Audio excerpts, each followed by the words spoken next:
Yo, alors on va faire une vidéo sur ça là, Fastnexus Free FPS Boost. Quand j'ai commencé la vidéo, je me suis juste dit bon bah je vais voir, je suppose que ça va faire aucune différence, mais je vais tester avant-après pour être sûr. Et au fur et à mesure des heures de test, au fur et à mesure de l'utilisation de mon PC après cet opti, je suis de plus en plus énervé contre ce truc là. Mais je fais une vidéo là, on va parler de ce qui est dans cette opti, et ce qui est pas, pourquoi c'est bien, pourquoi c'est pas bien. À aucun moment, il faut aller insulter la personne qui l'a fait, à aucun moment il faut dire ah, il est trop con, etc. Même s'il a fait des choses fausses, même si c'est ce qu'il propose là c'est globalement de la merde, et à sa place j'aurais honte d'avoir proposé ça, c'est pas pour autant qu'il faut aller l'insulter, ok? On reste dans le respect de la personne. Voilà. Maintenant que ça c'est fait. Donc, Fastnexus Free FPS Boost.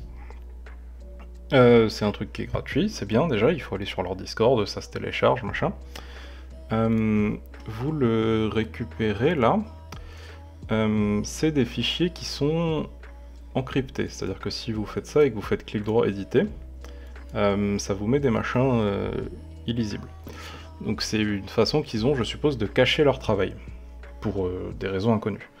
Par contre, comme c'est particulièrement mal fait, c'est tout à fait possible de très facilement récupérer le source code, ça prend 10 secondes, donc on va pouvoir examiner ce qu'il y a dedans, regarder ce qu'il y a, et voir un petit peu ce qui se passe. Ok. Et ça, maintenant, la première chose qu'on va faire, c'est voir les avantages et les inconvénients de ce truc-là. Donc, qu'est-ce que ça va me faire gagner, et qu'est-ce que ça va me faire perdre? Donc, on va commencer par le positif. Ce que ça me fait gagner. Donc, pour le j'ai fait plusieurs tests différents. Pour le protocole de test de chaque jeu, je vais pas le mettre ici parce que je sais que la majorité s'en bat les couilles. Ça sera dans la description de la vidéo. Il y aura une vidéo qui sera non répertoriée où j'expliquerai le protocole de test de chaque test que j'ai fait. Okay.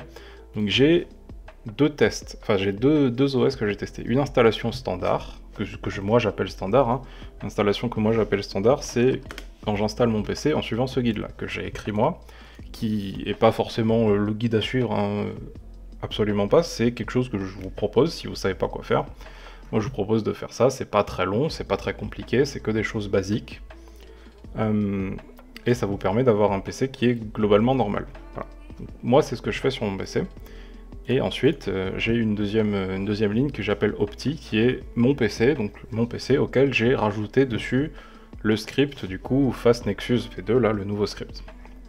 Où j'ai tout fait, hein, c'est-à-dire que quand vous lancez le script, là, il y a plein de machins, j'ai fait ça, j'ai fait ça, j'ai fait ça, j'ai fait les 4 machins, et puis j'ai aussi copié ça dans mon dossier Fortnite, enfin j'ai respecté, j'ai tout fait. Ensuite, j'ai fait plusieurs tests. J'ai lu le titre, là, qui dit FPS Boost, réduction, input delay, Fortnite, Windows, machin. Donc j'ai essayé de prendre un truc par catégorie. Donc, pour FPS Boost, j'ai pris des FPS, du coup j'ai pris un benchmark sur Fortnite, un benchmark sur CSGO, et un benchmark sur Forza Horizon 4.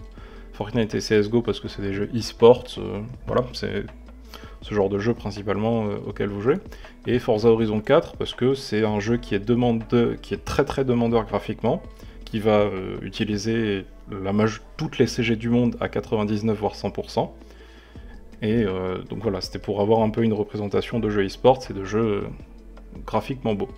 Ensuite input delay, donc j'ai mis input delay, j'ai testé l'input lag sur Fortnite et sur CSGO, parce que c'est les deux jeux sur lesquels l'input lag nous importe principalement. Ensuite, il y avait écrit Boost Fortnite, donc je savais pas trop quoi prendre, donc j'ai repris Fortnite, mais cette fois, au lieu de m'intéresser au FPS, je me suis intéressé au 1% low et 0,1% low. Si vous savez pas ce que c'est, j'ai une vidéo qui explique ce que c'est. Mais en gros, c'est les pires FPS possibles pendant tout un test, ça va être les 1% pire FPS, 0,1% pire FPS. Donc ça va être une métrique qui va vous permettre de voir est-ce que, même si vous avez des FPS hauts, vous avez des petits moments où ça stutter ou pas. Bon.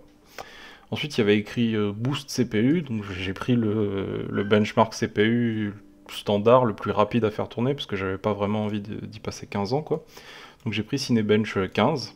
Ensuite, il y a Boost GPU, donc dans ce cas-là, j'ai pris TimeSpy, et j'ai pris GT1 et GT2, qui sont Graphic Test 1 et Graphic Test 2, et j'ai pas pris le CPU test parce que c'est plus long à faire tourner, et j'ai pris leur score. Et ensuite, il y avait écrit Network, donc Boost Network, je sais pas trop à quoi ça correspond, du coup j'ai pris du ping sur Fortnite, du ping sur CS, et du ping sur CS à un autre endroit, pour que ça soit le plus représentatif possible. Donc j'ai fait toute ma batterie de test avec mon PC actuel. Sur chaque test, j'ai fait 3 runs. Donc là, j'ai fait 3 runs de ça, 3 runs de ça, 3 runs de ça. Et j'ai pris la valeur du milieu à chaque fois. Pareil pour tout ça. Ensuite, j'ai appliqué l'opti. Et j'ai refait exactement les mêmes tests. Sachant que les tests, ils ont été faits comme ça et puis comme ça. Parce que le ping, il y a l'heure de la journée qui influe pas mal sur le ping. Donc une volonté de rester le plus juste possible, j'ai fait celui-là, j'ai appliqué l'opti et j'ai instantanément fait l'autre test de réseau pour essayer d'avoir le moins de décalage possible. Donc il y a eu quelque chose comme 10 minutes de décalage entre les deux pour que l'heure change pas trop. Bon. Maintenant les résultats. Alors, concrètement, il n'y a absolument rien qui change. Là on passe de 215 à 216 fps, marge d'erreur. 307, 308, marge d'erreur. Forza Horizon 4, 134 à 0, parce que une fois que cet opti a été appliqué, si je lance Forza Horizon 4, parce que je n'ai pas encore réinstallé mon PC, je devrais le faire, mon jeu ne se lance plus. Les jeux du Microsoft Store ne se lancent plus après avoir utilisé ce script. Bon. Input lag, 11.41 ms, 11.1 ms, donc on a 0,3 ms de différence, qui est tout à fait dans la marge d'erreur, donc ça change rien. Et dans CSGO, on est encore une fois tout à fait dans la marge d'erreur, mais dans l'autre sens. Mais comme on est dans la marge d'erreur, ça veut juste dire que ça change rien. Au niveau des 1% low et 0,1% low, ça ne change strictement rien non plus, on est toujours dans la marge d'erreur. Ici, pareil, on est toujours dans la marge d'erreur, il n'y a rien qui change. Ici, on est toujours dans la marge d'erreur et il n'y a rien qui change. Et ici, il n'y a strictement rien qui change, à part sur CSGO, où je suis passé de 35 ms sur un serveur à 38 ms sur le même serveur français. Sachant que la différence principale, je pense que c'est quand je l'ai fait là, il y avait une personne sur le serve, moi, et quand je l'ai fait là, il y avait 8 personnes sur le serveur. Donc il était plus surchargé, donc j'ai pris 3 ms. Seule différence. Maintenant, comment j'ai fait pour mesurer mon ping sur Fortnite? Parce que le ping qui est affiché sur Fortnite, c'est une connerie.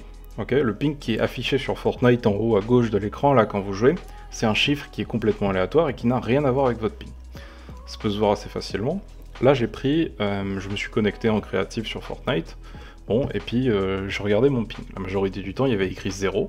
0 de ping, déjà, c'est impossible. Parce que même si... Comment dire ? Même si je suis en mode créative, le jeu va quand même se connecter à un serveur qui est pas chez moi, hein, ce sera pas mon PC qui va créer le serveur, il va quand même se connecter à un des serveurs d'Amazon, qui sera quelque part soit à Paris, soit à Londres, soit à Francfort, selon la charge des serveurs. Donc 0 de ping, déjà, ça serait ma connexion qui va plus vite que la vitesse de la lumière. C'est impossible. Et c'est assez facile à vérifier en comparant le ping affiché, vs si j'utilise NetLimiter, ça me permet de voir à quelle adresse IP mon PC se connecte, et je peux voir mon jeu Fortnite, je peux voir qu'il échange des données avec cette IP là, puis je peux ping cette IP directement dans CMD.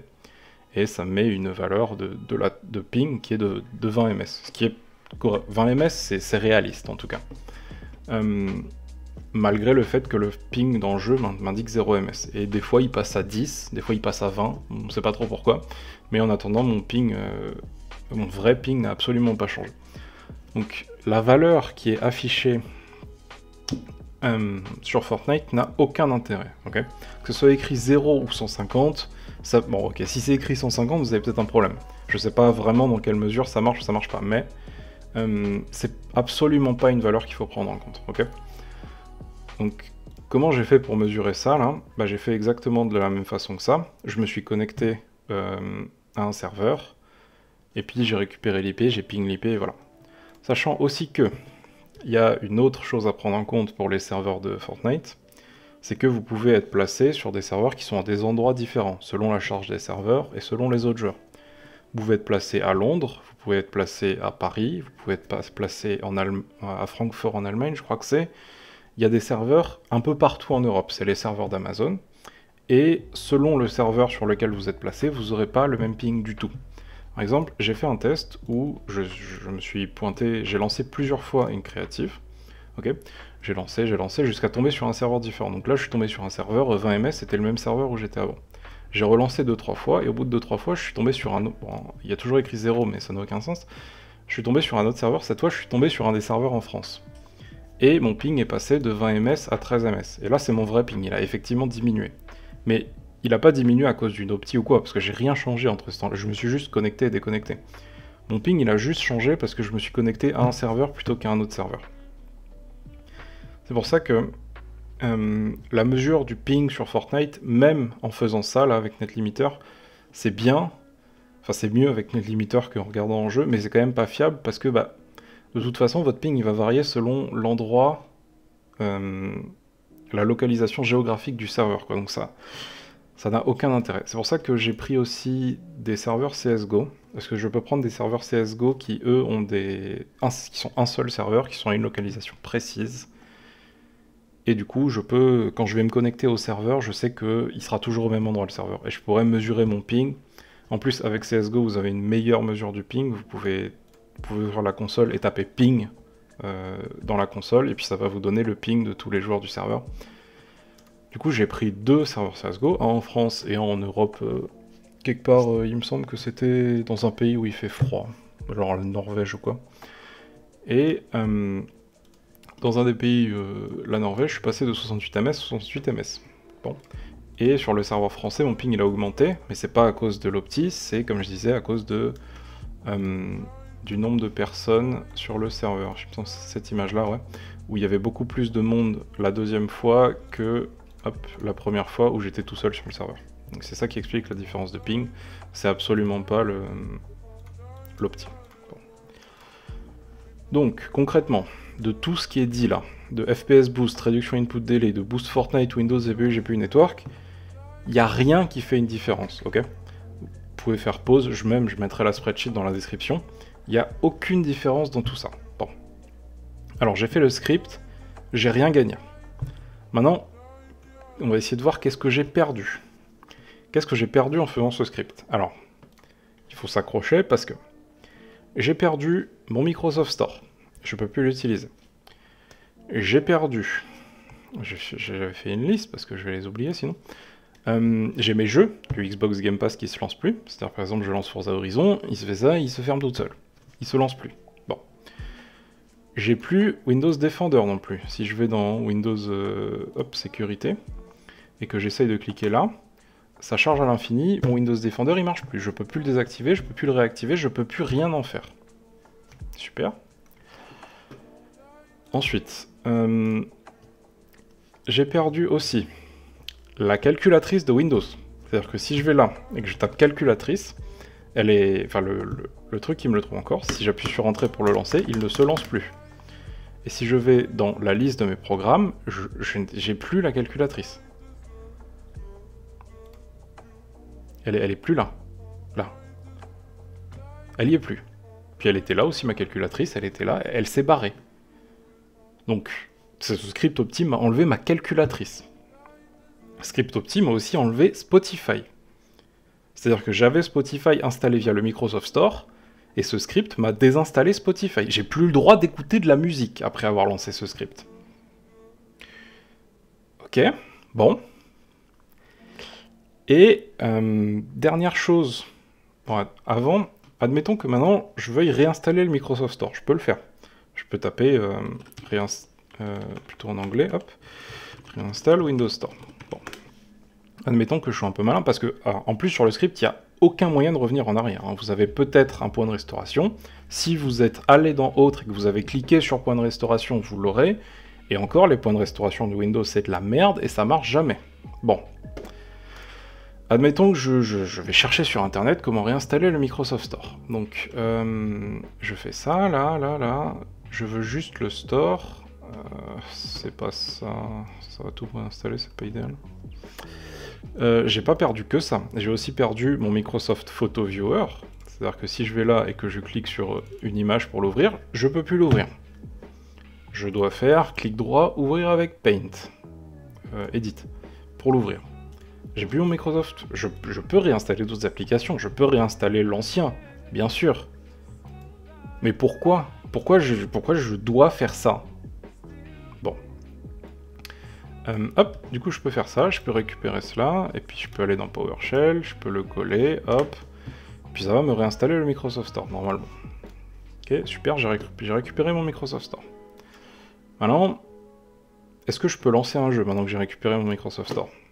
Pas du tout, hein, ça va se fermer exactement pareil. Est-ce que je peux télécharger une nouvelle application? Admettons que, je sais pas, j'ai vu un jeu, j'ai vu Asphalt Legend, là, voilà, super. Bon, je veux télécharger un nouveau jeu, j'ai récupéré mon Microsoft Store, ça devrait être possible. Je clique sur installer le jeu. Je reclique, ça faut insister un petit peu. Le téléchargement se commence. J'attends quelques secondes et... Oh! Erreur! Tiens donc. Je fais reload, peut-être c'est juste un bug. J'attends encore quelques secondes.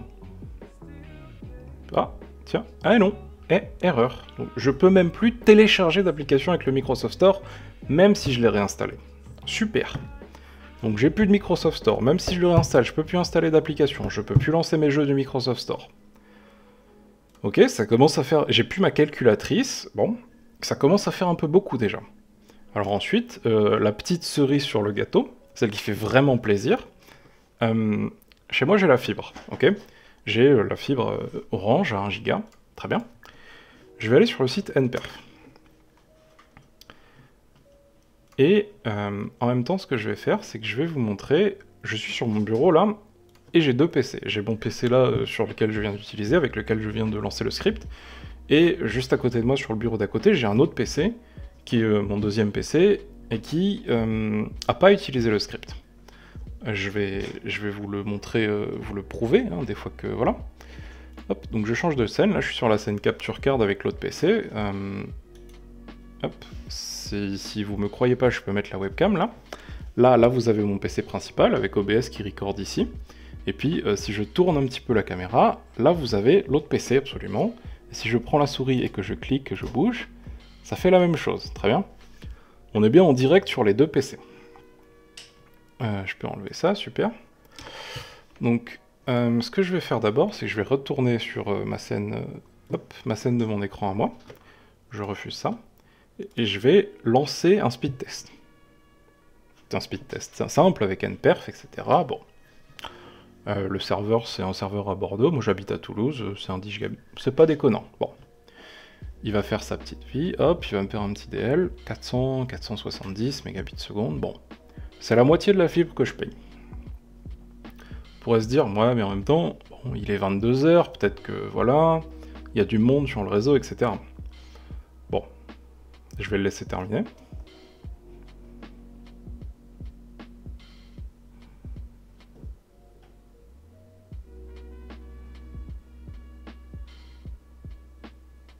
Ok, il a terminé, j'ai 472 mégabits en download et 480 en upload. Bon, d'accord, pourquoi pas, sachant que je paye pour 1 giga et 600 mégas. C'est quand même, c'est pas beaucoup. Maintenant je vais, hop, je vous change de scène, je vous mets sur la capture card qui est sur l'autre PC. C'est la même heure, hein, j'ai pas changé l'heure, il y a 30 secondes d'intervalle entre les deux, c'est le même serveur, c'est la même connexion, les deux sont connectés, même les deux PC sont connectés sur le même switch Ethernet, ils sont à 1 mètre l'un de l'autre, aucune différence. 30 secondes d'intervalle entre les deux, et tiens, c'est marrant, ce PC là, il a le double de la vitesse de l'autre. Et il a mon gigabit que je paye, hein, c'est-à-dire que là je suis à 950 mégabits, et puis en upload je vais être à quasiment 600. Ce qui correspond effectivement à ce que je paye dans mon contrat. Qu'est-ce qui pourrait expliquer que j'ai perdu la moitié de ma fibre en lançant un script? Eh ben, on va voir ce qui peut l'expliquer, hein. C'est pas si compliqué, c'est dans le script. Bon. Voilà, bon, ça c'est terminé, j'ai le double là, et si je repasse sur l'ancien, voilà, j'ai la moitié de l'autre. Donc en plus de récapituler encore une fois, même moi je vais les oublier, donc j'ai plus de Microsoft Store, je peux plus lancer mes jeux du Microsoft Store, j'ai plus Windows Defender, donc j'ai plus l'antivirus.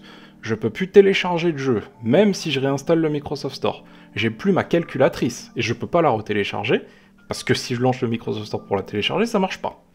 J'ai plus Spotify, et j'ai perdu la moitié de ma connexion. Et qu'est-ce que j'ai gagné en échange de tout ça? Rien du tout. Bon. Alors, c'est quand même un peu de la merde, sans vouloir... C'est un peu de la merde, ce script, vraiment. Et ensuite, quand on regarde à l'intérieur du script, hop... ça, c'est le script normal, là. J'ai coupé un peu tout ce qui était... toute la déco, là, les machins, je les ai enlevés. Et on se retrouve avec FastNexus sans la déco. Bon. Je vais pas tout faire, ok? Je vais pas faire toutes les lignes par une parce que on en a pour 15 ans. Je vais me promener un peu et quand je vais voir un truc qui me choque, je vais en parler. Et peut-être qu'à la fin, vous aurez une meilleure idée. Bon. Déjà, alors tout ça là, c'est des regdel, ok? On a regadd et regdel. Qu'est-ce que ça fait regadd? Ça ajoute une clé de registre. Regdel, ça supprime une clé de registre. C'est del pour delete. Donc tout ça là, ça supprime des clés de registre, ok? Qui sont des clés de registre qui sont connues. Hop, je vais me remettre un petit peu de musique. Où j'en ai... Ouais, donc tous ces clés-là, là, c'est des clés qui vont être connues pour être des clés, entre guillemets, d'optimisation. Genre, si vous les mettez, votre PC sera plus optimisé. Donc, ce qu'il va faire là, c'est toutes les supprimer. Pour les rajouter 3 lignes plus tard. Bon. Ça sert à quoi? Ça sert à rien. Ça sert juste à rajouter des lignes dans le vent. Ensuite, BCDedit, increase user VA 0. Alors, qu'est-ce que c'est que ça? Mais je sais pas ce que c'est que ça. Donc, je vais aller sur Google, je vais aller sur le site de Microsoft, il n'y a pas de souci, hop, et je vais le chercher, increase user VA. Et je vais le trouver assez facilement. Hein. Je peux voir que c'est une clé de registre qui sert pour Windows qui est 32 bits. Donc déjà, comme vous avez tous un Windows en 64 bits, ça ne fait rien du tout. Déjà, c'est inutile. Ensuite, je peux voir aussi que cette clé accepte les valeurs entre 2000 et 3000. Et je rappelle qu'il l'a mis à 0, donc ça marche même pas, encore une fois. Et même dans l'idéal, admettons que... Non, mais il n'y a même pas de admettons que, il faudrait la mettre au maximum. Si on était sur un Windows en 32 bits et qu'on voulait changer cette valeur-là et que ça avait un intérêt quelconque, il faudrait la mettre au maximum. Je vais vous mettre ce lien-là dans la description si vous voulez lire, mais concrètement, ça là, ça fait rien, mais de façon triple. C'est-à-dire qu'il y a absolument rien qui va. Et ça m'a pas pris longtemps de voir que ça faisait rien. Ça m'a pris environ 10 secondes sur Google. Ok.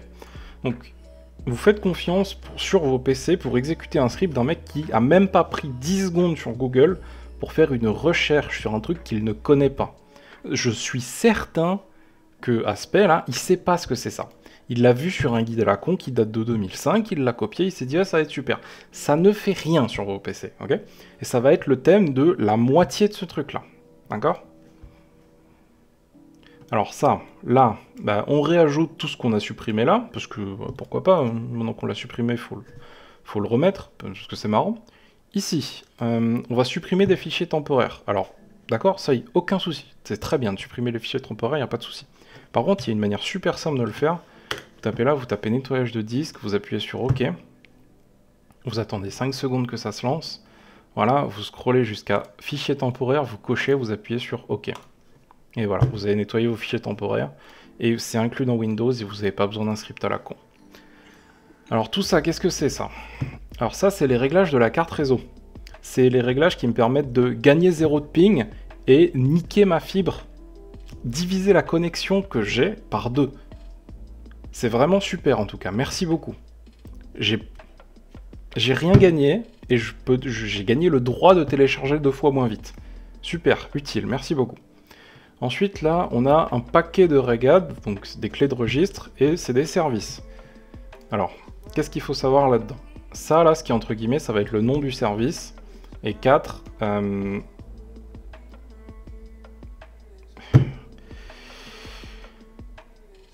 je vais vérifier un truc quand même avant. Hop, service.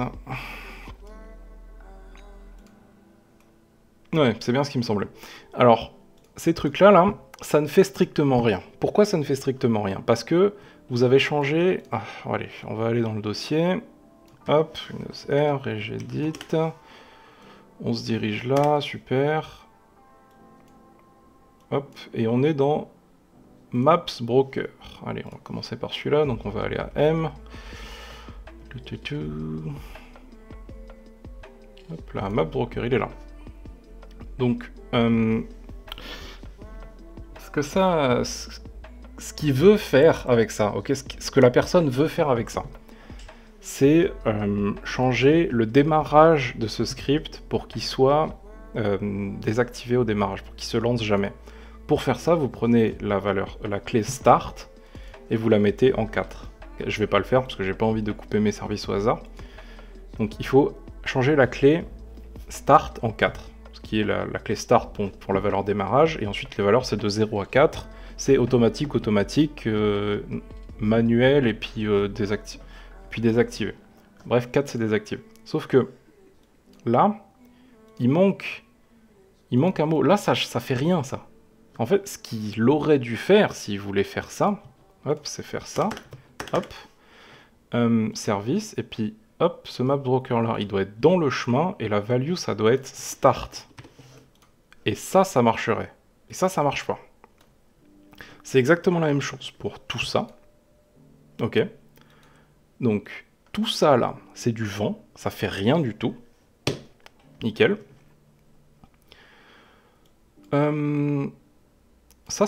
Celles-là sont bonnes, du coup, parce que celle-là, c'est pas la même chose, il essaie pas de faire la même chose, ça fonctionne comme il veut.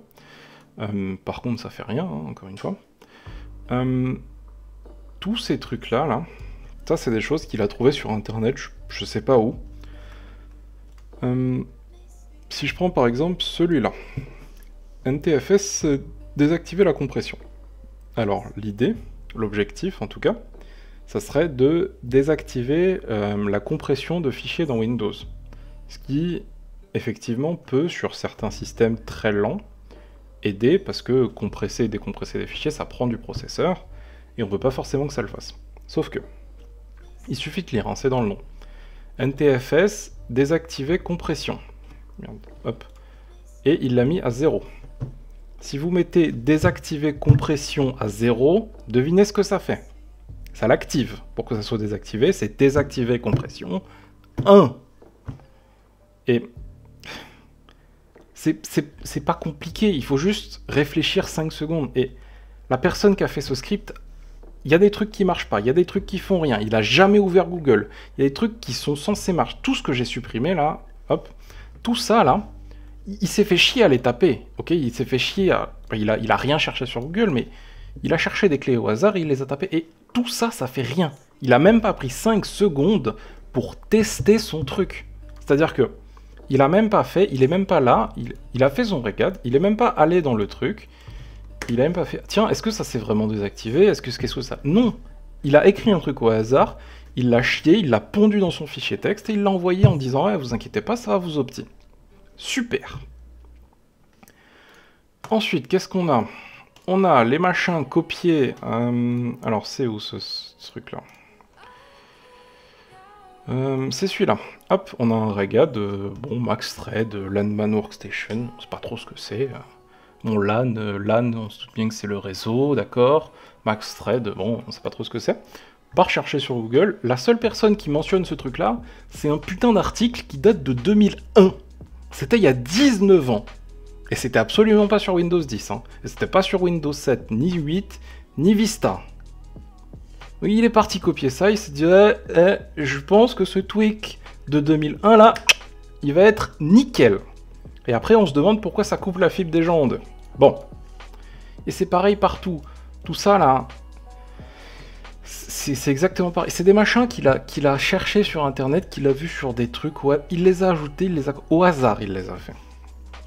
Et alors ensuite, le dernier paquet, je crois, ouais, c'est le dernier paquet, c'est la suppression des applications. Alors, il y en a, pourquoi pas. Flipboard, bon, pourquoi pas supprimer. Bing News, pourquoi pas. Les messages de Microsoft, d'accord. Candy Crush, pourquoi pas. 3D Viewer, etc. Alors par contre, pourquoi tu me supprimes Spotify? Elle est là. Est-ce que supprimer Spotify, ça va vraiment me faire gagner des FPS? Non.